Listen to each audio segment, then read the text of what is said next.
شہزادی مصباح اور جادوگر لڑکا۔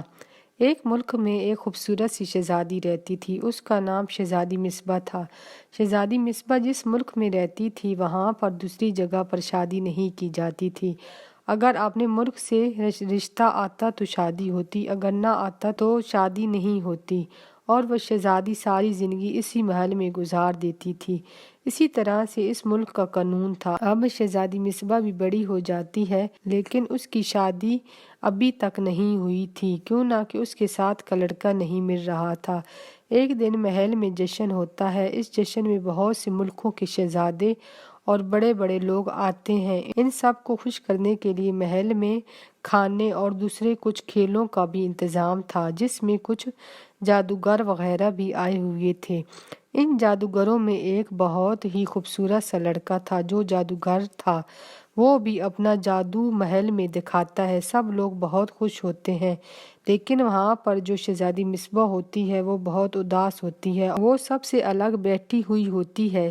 یہ جادوگر شہزادی مصباح کو دیکھتا ہے اور پھر شہزادی مصباح کے پاس جاتا ہے اور کہتا ہے کہ میں کچھ دنوں سے آپ کے محل میں ہوں لیکن میں نے آپ کو خوش نہیں دیکھا، آپ اتنی اداس کیوں ہیں؟ تو شہزادی مصباح کہتی ہے کہ میری شادی نہیں ہو سکتی اور نہ میں اس محل سے باہر جا سکتی ہوں، میں ان محل کے جشن اور پارٹیوں سے تھک گئی ہوں، میں یہاں پر نہیں رہنا چاہتی، کاش میں یہاں سے کہیں اور جا سکتی۔ پھر وہ لڑکا کہتا ہے کہ آپ میرے ساتھ شادی کریں گی؟ تو شہزادی مصباح کہتی ہے کہ میں نے تم کو کیا بتایا ہے؟ پھر وہ لڑکا کہتا ہے کہ آپ اگر میرے ساتھ شادی کریں گی تو میں کچھ کرتا ہوں۔ شہزادی مصباح کہتی ہے کہ ہمارے ملک بہت بڑا ہے اور یہاں کا بادشاہ بہت ظالم ہے، اگر ہم نے اس طرح سے کیا تو بادشاہ ہم دونوں کو مار دے گا، اس طرح سے پہلے بھی ہوا ہے۔ لڑکا کہتا ہے کہ آپ پریشان نہ ہو، میرے پاس ایک ترکیب ہے۔ پھر وہ لڑکا شہزادی مصباح کو بتاتا ہے۔ شہزادی مصباح بہت خوش ہو جاتی ہے۔ پھر وہ لڑکا جادو سے شہزادی مصباح کو بے ہوش کر دیتا ہے اور اسی طرح سے لگتا ہے کہ شہزادی مر گئی ہے۔ سارے محل میں شہزادی کے مرنے کا اعلان ہو جاتا ہے۔ پھر سب کچھ ہوتا ہے جس طرح سے سب مرنے والی رسمیں ہوتی ہیں۔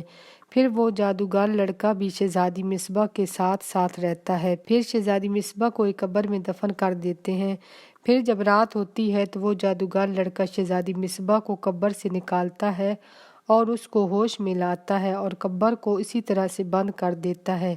پھر شہزادی مصباح اور وہ جادوگر لڑکا وہاں سے بھاگ جاتے ہیں ایک دوسرے ملک میں۔ وہاں ایک خوبصورت سا گاؤں جو پہاڑوں کے درمیان میں ہوتا ہے، وہاں پر دونوں شہزادی مصباح اور جادوگر لڑکا شادی کر کے رہنے لگتے ہیں۔